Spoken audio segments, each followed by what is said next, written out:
बोलो जयकारा बोल मेरे श्री गुरु महाराज की जय। सौभाग्यशाली प्रेमी गुरुमुखो, ये जो आपको मनुष्य शरीर मिला है और इसके अंदर जो आत्मा का प्रवेश है, अगर आप इसका पूरा आनंद लेना चाहते हो, ये सृष्टि का, संसार का, तो आप या तो किसी को अपना बना लो या किसी के आप खुद बन जाओ। फिर देखो संसार में आपको आनंद कितना आएगा। आपने किसको अपना बनाना है? जो आपको संत महापुरुषों से नाम मिला हुआ है, वो नाम को अपना बना लो और आप उसके बन जाओ। जब आप दोनों एक हो जाओगे तो फिर देखो आनंद का मजा ही कुछ होता है। अब देखो, जिस परिवार के अंदर हस्बैंड और वाइफ जो होते हैं, अगर वो एक हो जाएं तो देखो उनकी लाइफ का उनको कितना मजा आता है। या अगर वो दो बन के रहेंगे तो फिर वो मजा नहीं आएगा, क्योंकि 1 + 1 इज कितना होता है? लोग बोलते हैं 2 होता है, कोई बोलता है 11 होता है, पर हस्बैंड और वाइफ के लिए 1 + 1 इज 1। जब आप 1 हो जाओगे तो फिर देखो लाइफ का मजा ही कुछ और आएगा। अब एक आपको छोटा सा किस्सा सुनाता हूँ, सत्संग सुनाता हूँ कि एक बार एक गरीब औरत थी गांव में। एक गांव में एक गरीब औरत थी और उसका एक बेटा था। अब वो इतनी गरीब थी कि वो जो भी भिक्षा मिलती थी उसी से अपना पालन पोषण करती थी, और उसने संत महापुरुषों का नाम लिया हुआ था। वो नाम का नागा नहीं डालती थी, वो अपने समय के मुताबिक हर रोज़ उनकी प्रेयर करती थी और नाम जपती थी। एक बार उसका बच्चा, जैसे ही उसने अपना भजन ख़त्म करके पूजा पाठ करके तो दरवाज़ा खोला तो इतने में सामने से बेटा आ गया। 8 साल का बेटा था। अब बेटा कहने लगा माता से कि भाई तूने अपना वो भजन पाठ पूरा कर लिया? वो कहती है जी कर लिया। फिर बच्चे ने बोला कि देखो मुझे बड़ी भूख लगी है और मैंने पाठशाला भी जाना है, तो आप मुझे कुछ ना कुछ जो भी है दे दो। अब उसकी माँ बोली कि देखो घर में तो कुछ है नहीं, तो मैं जाती हूँ कहीं से लाती हूँ, तो जाके फिर मैं देखती हूँ। तो वो बच्चे ने बोला कि चलो ऐसे करो, मुझे 1 गिलास पानी पिला दो ताकि पेट थोड़ा पानी से ही भर जाए, और मैं आज पाठशाला नहीं जाता तो घर पे बैठता हूँ, मैं घर पे ही पढ़ लिख लूँगा। तो माता ने कहा भाई ठीक है, आप अपने घर के अंदर ही बैठ के तो अपना आज पाठशाला मत जाओ। अब वो गई मांगने के लिए पड़ोसियों से। जब मांग के जो भी था वो लाई, तो वो बच्चा जो था घर पे बैठा बैठा ये सोचता है कि देखो ये जो संत महापुरुष हैं, ये गुरु जी हैं, ये सारे संसार को देते हैं, तो हमें क्यों नहीं मिला? हमें भी मिलना चाहिए। कहता है मैं ऐसे करता हूँ कि इनको एक चिट्ठी लिखता हूँ, शायद वो हमें भूल गए हैं, तो मैं चिट्ठी लिखता हूँ तो फिर उनके पास हमारा पहुँच जाएगा, तो हमें सब कुछ मिल जाएगा। अब वो बच्चे ने एक चिट्ठी लिखी और लिख के अपने घर से थोड़ी दूर बाजार में एक लेटर बॉक्स था, वो लेटर बॉक्स में डालने के लिए चला गया। अब वक्त की बात कि वो लेटर बॉक्स थोड़ा ऊंचा था, बच्चे का हाथ नहीं जा रहा था, काफ़ी कोशिश की, उछल कूदल रहा था, नहीं गया। इतने में सामने से एक बहुत अच्छी कार में बैठा हुआ कोई सेठ था।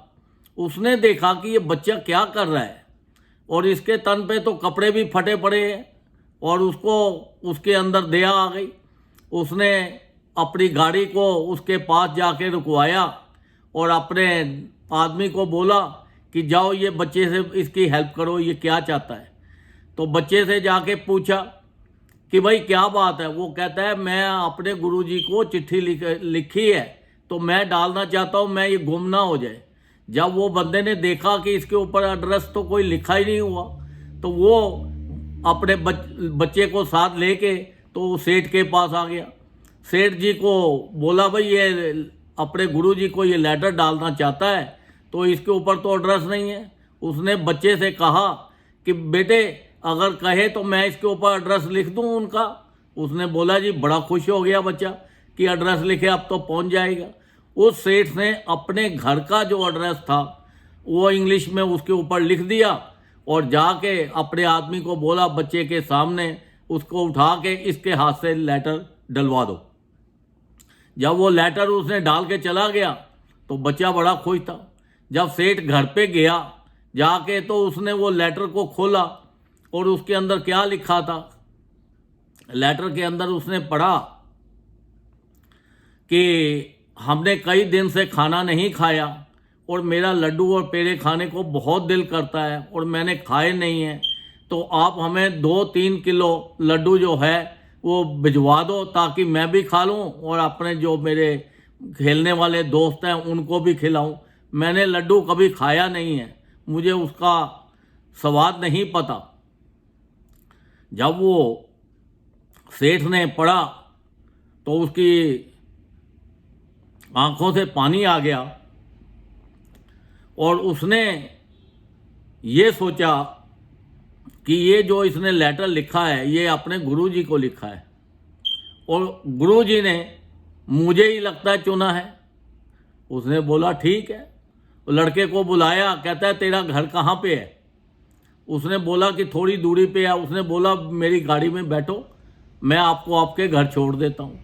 वो सेठ ने बच्चे को बिठाया गाड़ी में। जब गाड़ी में उसने देखा सामने फ़ोटो गुरु महाराज जी की लगी हुई है, तो उसने पूछा सेठ से कि भाई ये जो आपके भी ये गुरु हैं। उसने बोला हाँ हमारे भी यही गुरु हैं। कहती है मेरा माँ भी हर रोज़ इन्हीं की प्रेयर करती है। तो वो इतने में अपना पूरी बात भी नहीं हुई, उसका घर आ गया तो बच्चे को उसने उतार दिया।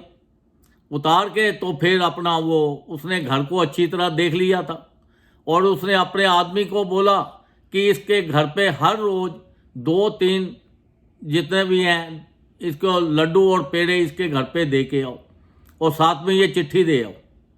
अब उसने चिट्ठी जो थी वो पढ़ी और वो चिट्ठी के उसने अपनी माँ को बोला देखा मैंने गुरुजी को लेटर डाला तो उसका देखो चिट्ठी भी वहाँ से आ गई है और लड्डू पेड़े भी आ गए हैं। उसमें लिखा था कि आपको हर रोज़ 2 किलो पेड़े 2 किलो लड्डू आपको हर रोज़ मिला करेंगे। अब वो बड़े खुश हुए, खाने पीने लग गए। उसने बोला देखा गुरुजी ने सुन लिया। तो इतने में वो सेठ एक दिन अकेला बैठा था तो उसने सोचा कि जब गुरुजी ने मुझे इतना कुछ दिया हुआ है और इस बच्चे के लिए चुना है, तो उसने क्या किया, अपने वकील को बुलाया और बुला के तो अपनी आधी जायदाद जो प्रॉपर्टी थी वो बच्चे के नाम वसीयत कर दी। जब उसके नाम वसीयत कर दी तो कुछ दिनों फिर उसको एक चिट्ठी दी कि उसने लिखा कि गुरुजी ने आपके लिए और भी बहुत कुछ लिखा हुआ है, लड्डू पेड़े भी खाओ, रोटी भी खाओ और भी बहुत कुछ आपके लिए सोचा है। तो 10-15 दिन 20 दिन बीत गए तो सेठ जी ने बोला कि जाओ, वकील को बोला कि ये जाके उनको कागज दे के आओ।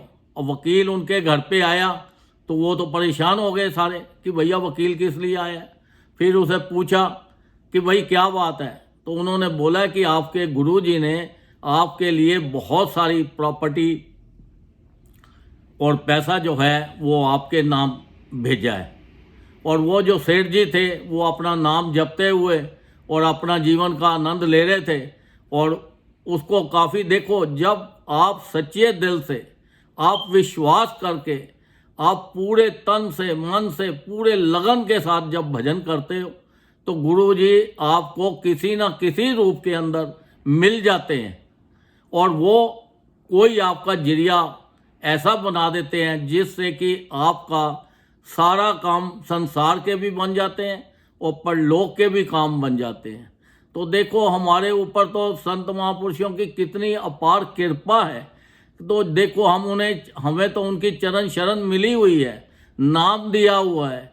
जितना ज़्यादा नाम जपेंगे वो हर वक्त हमारे साथ है। ये नाम एक कवच है, ये हमारी रक्षा करता है, हमें हर चीज़ देता है। तो देखो, इतनी कृपा होने के बाद भी अगर हम नाम नहीं जपते तो फिर तो गलती हमारी है।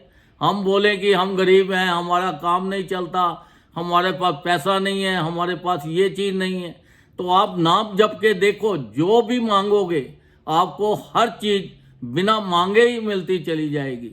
आपके संसारिक काम अपने आप ही होते चले जाएंगे। तो इतनी देखो हमारे ऊपर अपार कृपा है। उन्होंने फरमाया, संत महापुरुषों ने, कि ये जो माया नगरी है, कलयुग है, लोगों के विचार ज़्यादातर इसी चक्कर में संसारिक चीज़ों में लगे रहेंगे। इसलिए उन्होंने 5 नियम बना दिए: श्री आरती, पूजा, सत्संग, सेवा, सिमरन और ध्यान।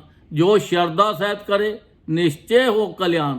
उसके अंदर भी एक वर्ड डाल दिया है, श्रद्धा, विश्वास। जो भी विश्वास के साथ करता है उसको संसार की सब खुशियाँ मिलती हैं और हर तरह से उसको मौज रहती है। तो देखो, हमारे ऊपर इतनी अपार कृपा होने के बाद फिर भी अगर हम उसका ये मानव देह का लाभ ना उठाएं तो क्या फ़ायदा। ये जो मनुष्य शरीर मिला है बड़े थोड़े से टाइम के लिए मिला है, इसकी कोई लाइफ नहीं है। अगर आप सोचो ये 100 साल जिएगा, 50 साल जिएगा, कोई गारंटी नहीं है। तो इतने कीमती श्वास हमें मिले हैं जो हम खराब कर रहे हैं। ये श्वासों को ज़्यादा से ज़्यादा उठते बैठते चलते फिरते हर वक्त भजन करते रहो और उस परमात्मा के साथ बिल्कुल ऐसे मिल जाओ कि आप ये संसारिक चीज़ों को अपना मत बनाओ। संसारिक चीज़ें जो हैं ये इसको यूज़ करो, इसका आनंद लो। ये ऐसा मत सोचो कि ये बस हमारी परमानेंट है। परमानेंट जब हमारा शरीर नहीं है तो ये संसार की चीज़ें हमारे लिए क्या परमानेंट हो सकती हैं। परमानेंट तो बस यही है कि आप उस जो नाम मिला है, नाम को अपना बना लो और नाम के ही आप खुद बन जाओ। अपनी शब्द और सूरत को, जो अंदर सुरती है हमारी, उसको एक कर लो। 1 + 1, इसको दोनों को एक कर लो। फिर देखो कि आपको इस लाइफ का क्या मज़ा आएगा, इसका आनंद ही कुछ और आएगा।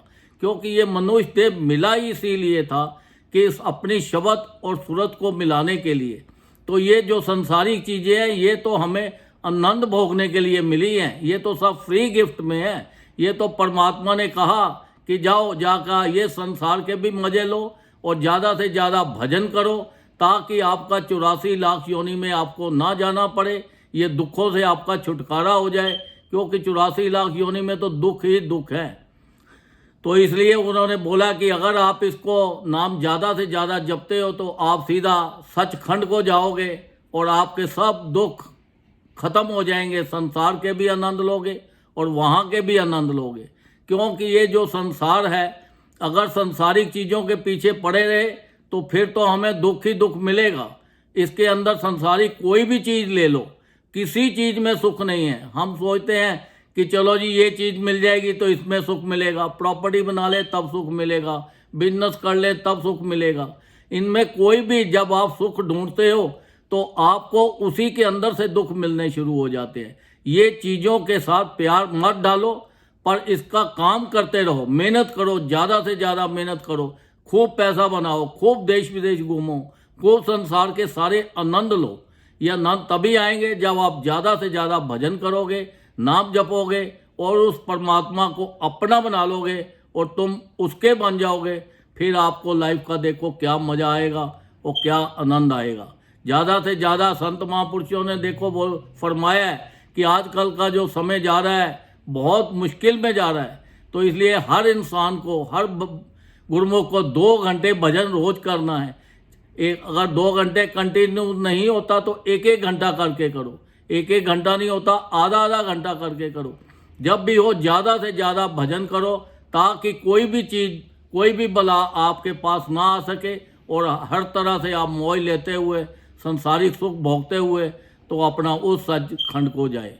बोलो जयकारा, बोल मेरे श्री गुरु महाराज की जय।